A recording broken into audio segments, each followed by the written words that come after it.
Здравия. Сначала по комментам. Друзья, зачем вы такие кровожадные? Поднимите руку, кто готов сам по УК-64 РСФСР казнить соседей и родственников. Ведь верхние преступники просто сядут в свои самолеты и свалят за бугор. Они же не тупые и все продумали. Татупед Федоров уже давно рассказал, если будут бунты, и ОМОН, защищающий ОМОН, не будет справляться с репрессиями, то у них есть договора. И они ведут войска НАТО, а пограничники должны с улыбками на лицах их пропустить, что делает этот орган полностью бессмысленным, тупо собирающим мзду за товары во имя Машаха. Даже если мы меньшинством отвешаем люлей НАТО и местным в психозе, то в любом случае рано или поздно скатимся в то же дерьмо, построенное нам инородцами. Агрессия порождает агрессию, помните об этом. И с кем вы собираетесь бунтовать? Большинство вообще не вдупляет происходящего и всячески защищает режим, не желая слушать доводы или отвергая правду в угоду сложившейся картинки мира. Или может с этими вот отставшими от своей жопы на несколько часовых поясов, у которых сгустилось гражданство в мозгу. Почитать законы они не могут, следуют за пастухами и веруют в басни. Я эти ролики затеял, чтобы остановить слабоумие в комментариях на тему гражданства СССР. Ведь никто до меня не сообразил сделать полный разбор за 100 лет.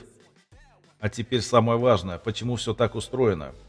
Если читали их проекты Конституции, сейчас понятия человек и гражданин разделены.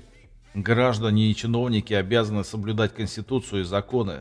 Заметьте, нет речи о федеральных и прочих. Дальше есть ссылки на них, но конкретные не указаны. А в законах начинается их любимая тема – статус раба. Гражданин должен, гражданин обязан, без остановки.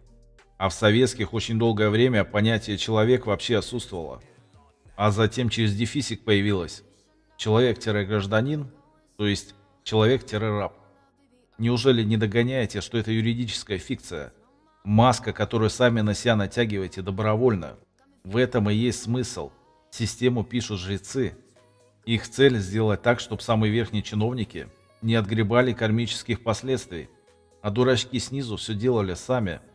И вот такое биологически активное существо, не разобравшись в теме, а это на тонких планах никого не волнует, претензию не выставить, надевает на себя маску раба, или сейчас еще круче, физлица, то есть вещи, а следом к ним так и относятся, трахая во все щели.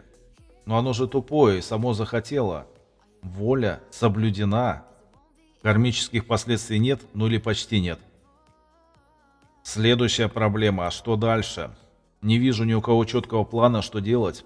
Максимум тянут обратно. Но это ведь чужая система. Все эти коммунизмы, социализмы и прочие измы написаны кучерявыми деятелями примерно 150 лет назад. И на их основе свергали позапрошлый режим, который, судя по оставшимся артефактам, был более высокотехнологически развит. И жили тогда лучше и богаче. Оккупационные историки только другое рассказывают. Про какую-то лампочку Ильича, когда по сей день дореволюционные электростанции стоят. Сами эти системы являются идеологическими тупиками, построенными так, что во главе всегда малая группа существ или один. Даже если восстановим прошлую систему с Верховным Советом во главе и наберем туда самых честных людей, то дальше просто читаем Тору. Лучшего изгоев убей, ну или подкупят, или запугают. А в нашей исконной системе копы или копного права управляют круги снизу вверх. Если сверху кто-то начнет нести пургу, его на этом же собрании снимут. Даже если весь круг заскамят, то есть нижние под каждым, которые выкинут их по отдельности и назначат других. И это все скалируется кратно вниз. А не как сегодня, когда хрен знает, за кого проголосовали. Смотрите плейлист по копе на канале. Даже того, что уже сделал, хватит, чтобы вернуть голову на место, а не играться по чужим правилам поколениями. Вам наделали лабиринтов с разными названиями, и вы по ним ходите по кругу. Статья 17. Прием гражданства РФ в исключительном порядке. Иностранный гражданин или лицо без гражданства, но опять лицо или лицо подает, вещь, достигшее возраста 18 лет и обладающее дееспособностью, вправе подать заявление о приеме гражданства РФ без учета требований, предусмотренных пунктами 1-3 части 1 статьи 15 настоящего федерального закона, если указан иностранный гражданин или лицо без гражданства, 1. Имеет особые заслуги перед Российской Федерацией. 2. Ввиду своей профессии или квалификации, либо по иным причинам представляет интерес для Российской Федерации. Короче, если умеет грабить, служить в вертикали и ездить по ушам любителям, смотреть телевизор. Статья 18. Основание отклонения заявления о приеме гражданства РФ. Заявление о приеме гражданства РФ отклоняется по следующим основаниям. 1. Иностранный гражданин или лицо без гражданства. Выступает за насильственное изменение основ конституционного строя РФ или иными действиями создает угрозу безопасности РФ. Ай-яй-яй, нельзя иностранному бизнесу создавать препоны. Б. Участвовали в международных, междунациональных, межтерриториальных или иных вооруженных конфликтах.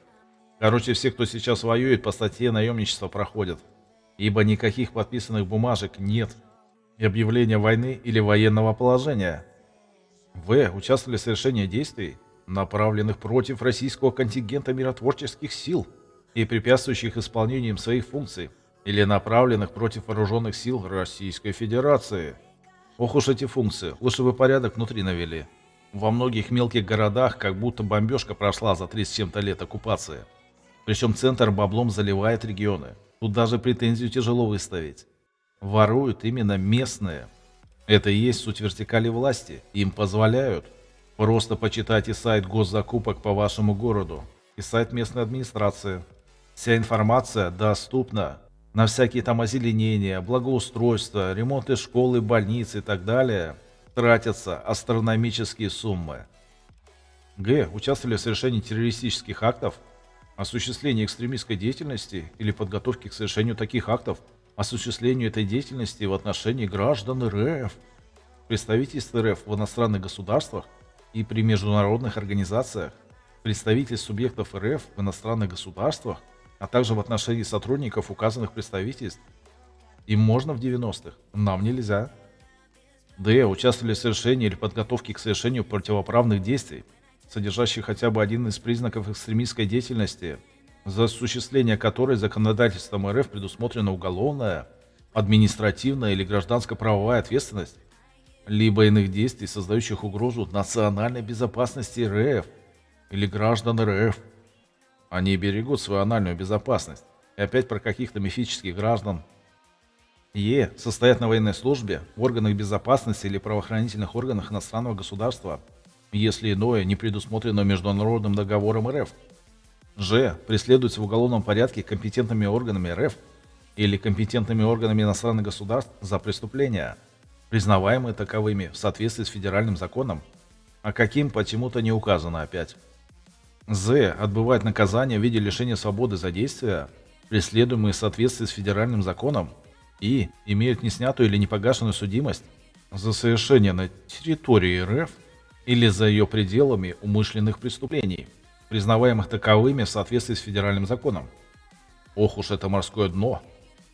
К. Не соответствуют требованиям, предусмотренным пунктами 1-4 части 1 статьи 15 настоящего федерального закона, или не относящихся к отдельным категориям иностранных граждан и лиц без гражданства, указанным в части 3 статьи 15, статьи 16 и 17, части 1 статьи 43 и части 1 статьи 44 настоящего федерального закона.